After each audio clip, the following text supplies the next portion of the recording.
Stanford Research Institute has been conducting an experimental program in the field of psychoenergetic effects. We do not seek only to add to a catalog of interesting events.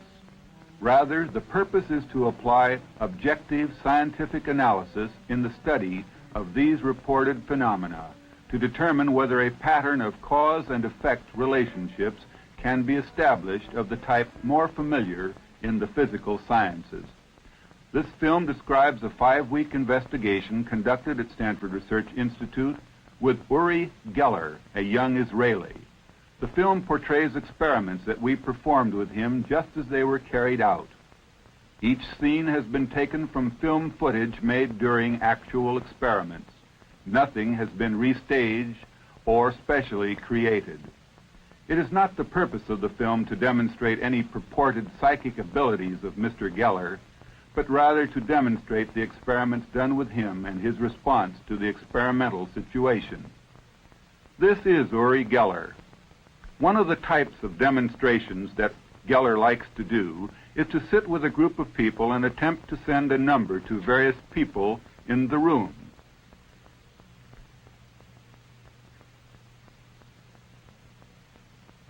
With Uri Geller, this is Edgar Mitchell, who, with his eyes covered, is trying to pick up the number that Geller is sending. Also, we see Wilbur Franklin of Kent State, Harold Puthoff, and Russell Targ of SRI, along with Don Schuick, Vice President for Research at SRI. Dr. Schuick is trying to receive and then write down the number that Geller is sending. In this case, Schuick is successful in picking up the number. Of course, this is not a laboratory experiment since the activity is completely under Geller's control. Here we show a series of experiments where previously 15 drawings were placed in double-sealed envelopes in a safe for which none of the experimenters had the combination. It took signatures of both the key researchers to remove a drawing at random from the collection in the safe. One of the researchers would then, in this case Targ, look at the drawing outside the experimental room, reseal the envelope, enter the experimental room, whence Geller's task was to draw what he perceived in the envelope.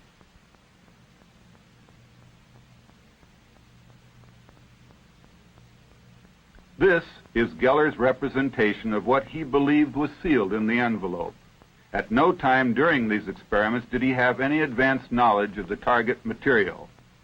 As far as he is concerned, these could be drawings of any kind, whether a design or a representational picture.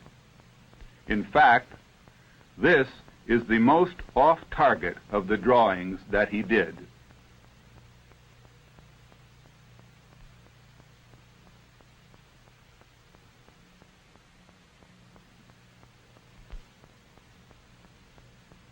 Here, the experiment is repeated, this time with Puthoff as a sender, just to check that the identity of the sender is of no significance in the experiment. Additionally, all experiments are tape recorded to guard against any verbal cueing on the part of the experimenters.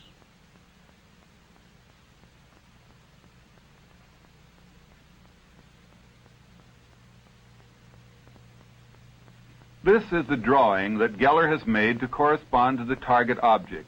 The rectangle on the clipboard represents the TV screen in Geller's mind on which he claims to project the image he is trying to draw. As you can see, he is quite elated about getting the right answer. Before he does this, it is usually preceded by several minutes of, "I can't do this, it's impossible, I want to stop, let's wait."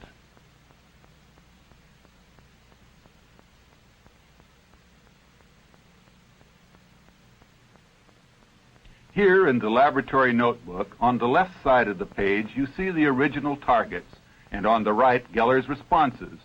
This is not a collection of correct answers out of a long series of correct and incorrect responses. This is actually the total run of pictures in a series. It is interesting that there is often a mirror symmetry. In this particular case, neither Geller nor the experimenter had knowledge of what the target was. This is a double-blind experiment.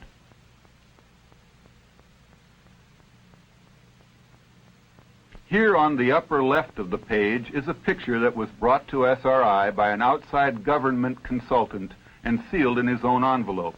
Geller's representation is at the lower right. This was by far the most complicated target picture encountered during these experiments. This is a typical target carrier used in the experiments. The inner envelope is opaque in its own right. The outer one is a heavy manila envelope. A floodlight behind these envelopes would not permit the interior to be seen. This type of communication experiment was repeated many other times during the 5 weeks, with Geller choosing to pass about 20% of the time.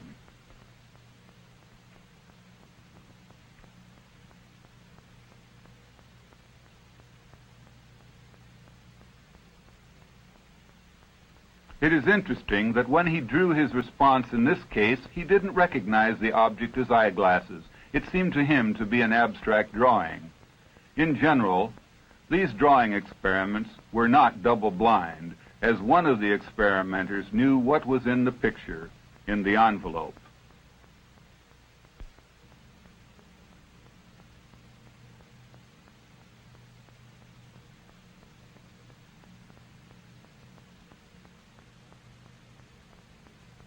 Here, however, we present a case of a double-blind experiment in which someone not associated with the project comes into the experimental room, places an object into a can chosen at random from 10 aluminum cans, then puts the remainder of the numbered tops on also at random.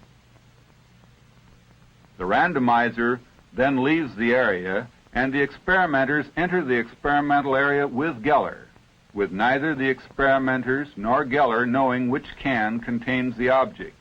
In this particular case, the target is a 3/4-inch steel ball which already resides in one of the 10 cans in the box.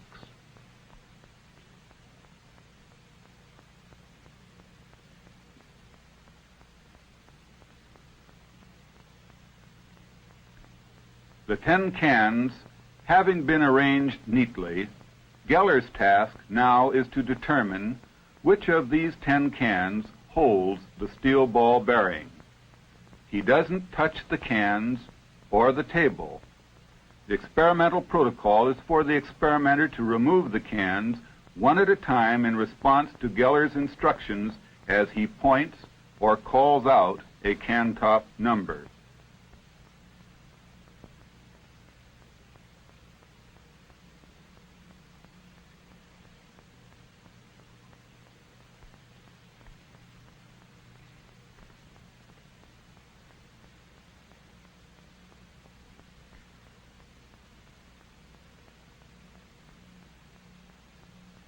Eventually, there will be just 2 or 3 cans left, and Geller will then indicate both by gesture and in writing which one of the remaining cans contains the target. It is only at the end of the experiment that Geller touches the can that he believes contains the object. The protocol included the possibility that he might touch a can accidentally. In such case, that would have counted as a miss.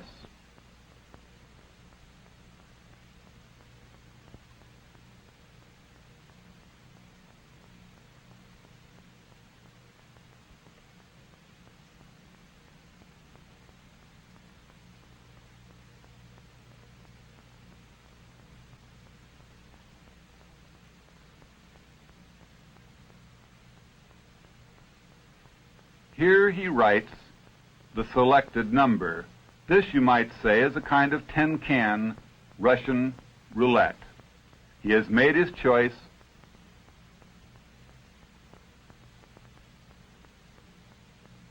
The steel ball is found.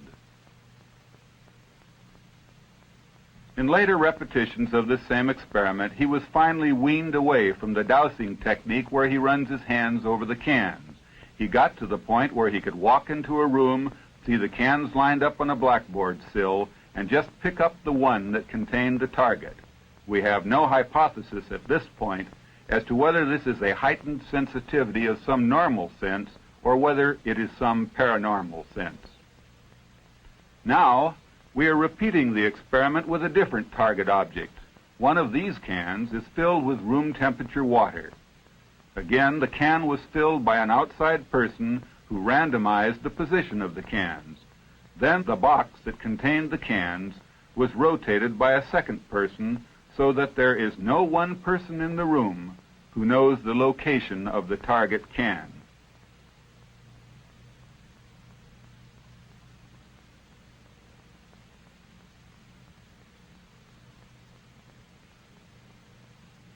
As you can see here, there is less hand motion by Geller over the can. The protocol, as before, involves his calling out the number or pointing and one of the experimenters removing the can at Geller's call.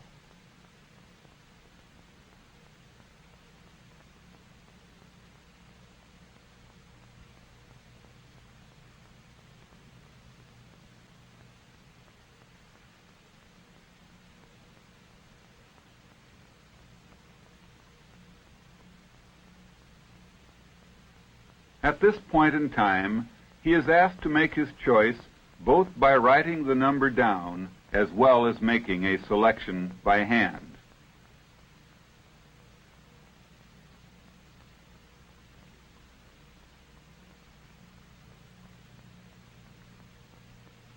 You will note that he is making a final test to be sure of his selection.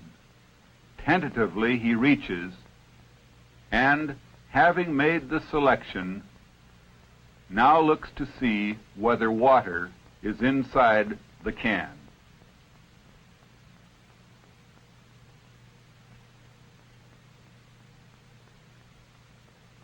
He now waters the plant by the contents of the can.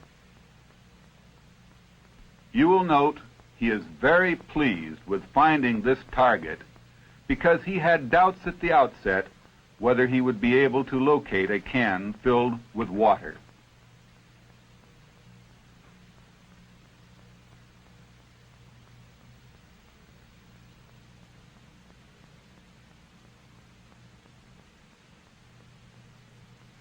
We repeated this type of experiment 14 times.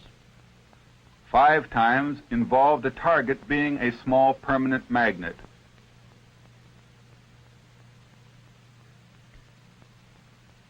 Five times also involved a steel ball bearing as the target. Twice the target was water. 2 additional trials were made, one with a paper-wrapped ball bearing and one with a sugar cube. The latter 2 targets were not located. Geller felt that he didn't have adequate confidence as to where they were, and he declined to guess and passed. On the other 12 targets, the ball bearing, the magnet, and the water, he did make a guess as to the target location and was correct in every instance.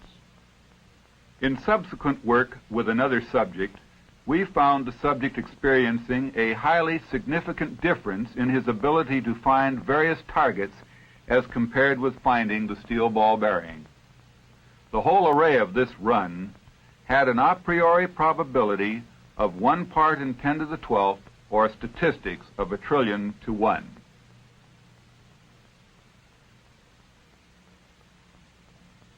Here's another double-blind experiment in which a die is placed in a metal box, both box and die being provided by SRI.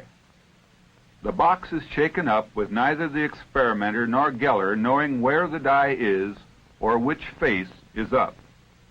This is a live experiment that you see.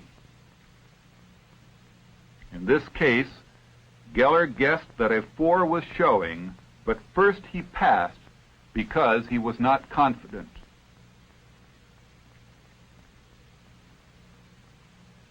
You will note that he was correct, and he was quite pleased to have guessed correctly, but this particular test does not enter into our statistics. The previous runs of 10-can roulette gave a result whose probability due to chance alone is 1 part in 10 to the 12th.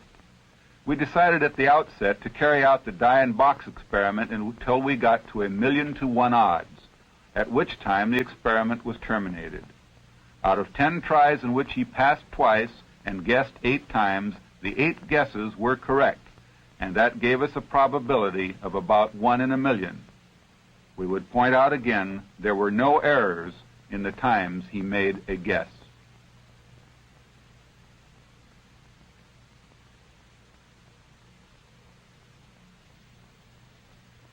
This is the first of 2 experiments in psychokinesis.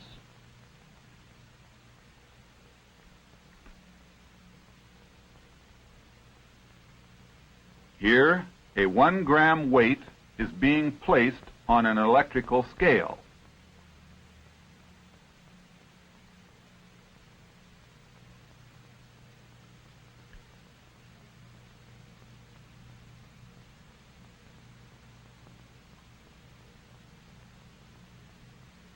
It is then covered by an aluminum can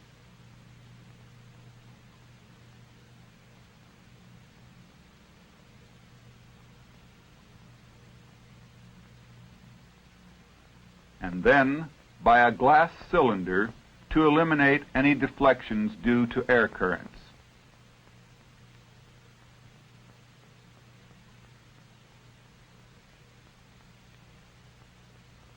The first part of our protocol involves tapping the bell jar.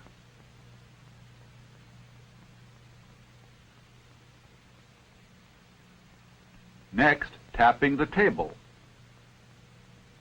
Then, kicking the table. And finally, jumping on the floor, with a record made of what these artifacts looked like so that they could be distinguished from signals. In tests following this experimental run, static electricity was discharged against parts of the apparatus. A magnet was brought near the apparatus, and controlled runs of day-long operation were obtained. In no case were artifacts obtained which in any way resembled the signals produced by Geller, nor could anyone else duplicate the effects.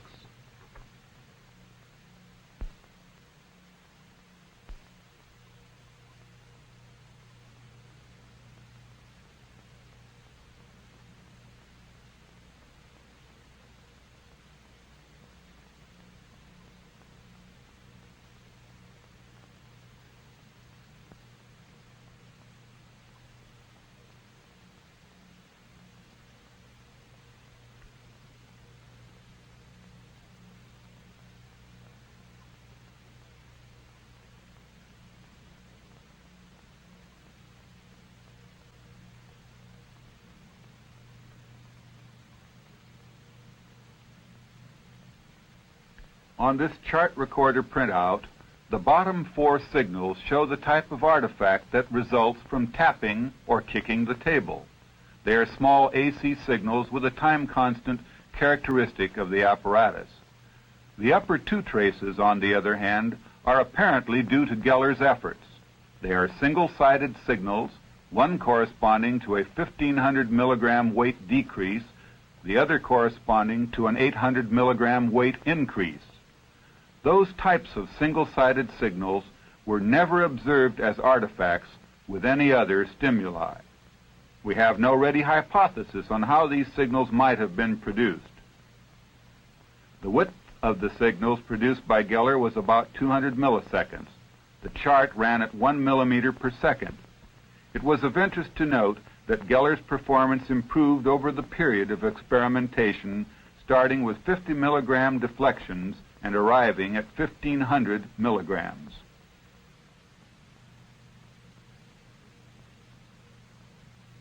In this experiment, Geller attempts to influence a magnetometer either directly or by generating a magnetic field.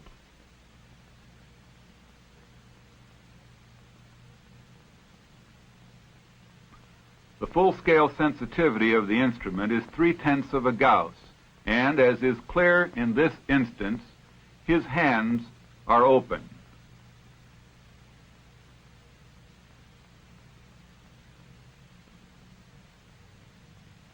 Throughout the experiment, his hands do not come into contact with the instrument. The magnetometer itself was used as a probe to go over his hands and person to make sure that there were no magnetic objects in his hands or on him.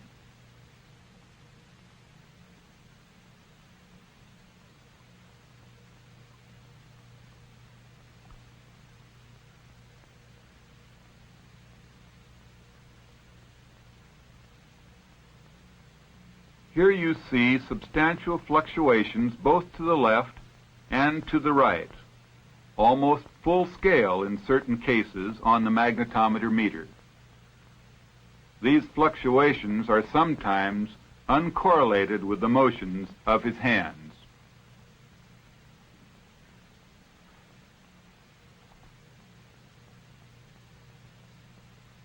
This is the chart recording of the magnetometer fluctuations produced by Geller.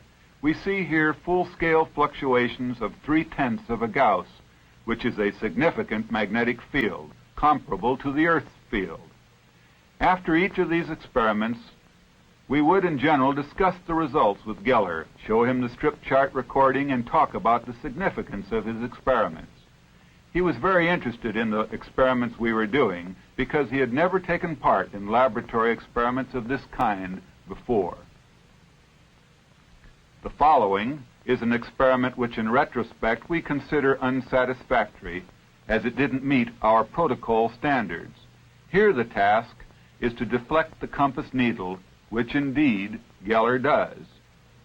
Before and after the experiment, he was gone over with the magnetometer probe, and his hands were photographed from above and below during and following the experiment, so that we are sure there were no obvious pieces of metal or magnets in his possession. However, according to our protocol, if we could in any way debunk the experiment and produce the effects by any other means, then that experiment was considered null and void, even if there were no indications that anything untoward happened. In this case, we found later that these types of deflections could be produced by a small piece of metal, so small in fact that they could not be detected by the magnetometer. Therefore, even though we had no evidence of this, we still considered the experiment inconclusive and an unsatisfactory type of experiment altogether.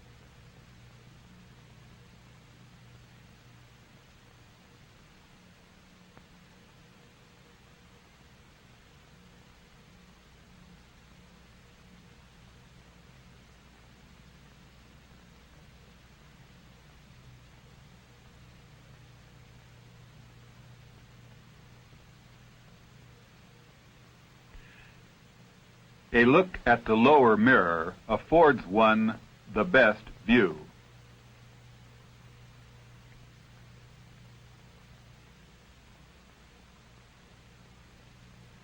It can be seen that his hands are completely exposed to photography from above and below with different cameras.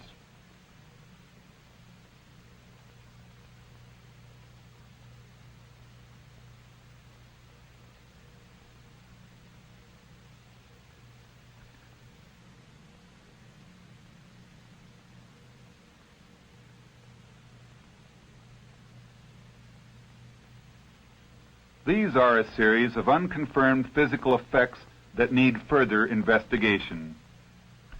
One of Geller's main attributes that had been reported to us was that he was able to bend metal from a distance without touching it. In the laboratory, we did not find him able to do so. In a more relaxed protocol, he was permitted to touch the metal, in which case, as you will see in the film, the metal is indeed bent.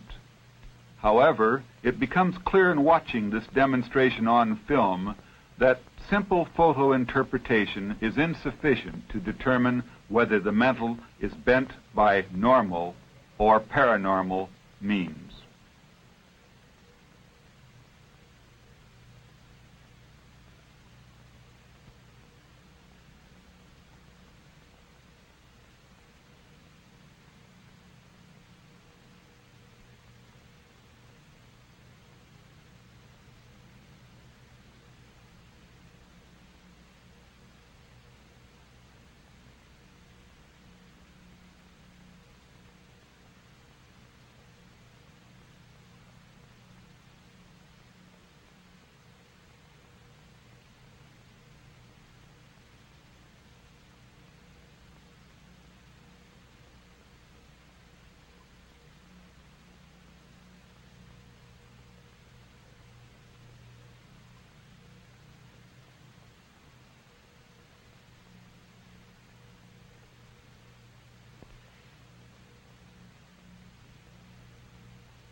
In the laboratory, these spoon-bending experiments were continuously filmed and videotaped.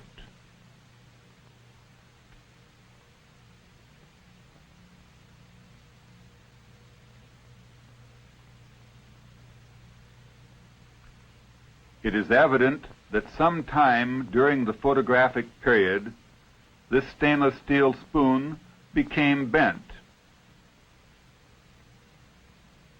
However, unlike the things we have heard about Geller, it was always necessary for him in the experimental situation to have physical contact with the spoon, or for that matter, any other object that he bent. It is not clear whether the spoon is being bent because he has extraordinarily strong fingers and good control of micromanipulatory movements, or whether, in fact, the spoon turns to plastic in his hands, as he claims.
Here are a number of the spoons that were bent by one means or another during the course of our experiments. There is no doubt that the spoons were bent. The only doubt remains as to the manner of their bending.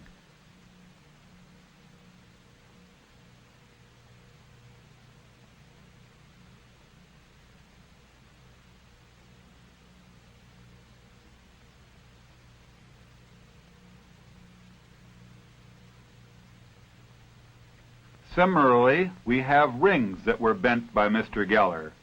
The rings that were bent are shown here. The copper ring at the left and the brass ring at the right were manufactured at SRI and measured to require 150 pounds force to bend them. These rings were in Geller's hand at the time they were bent.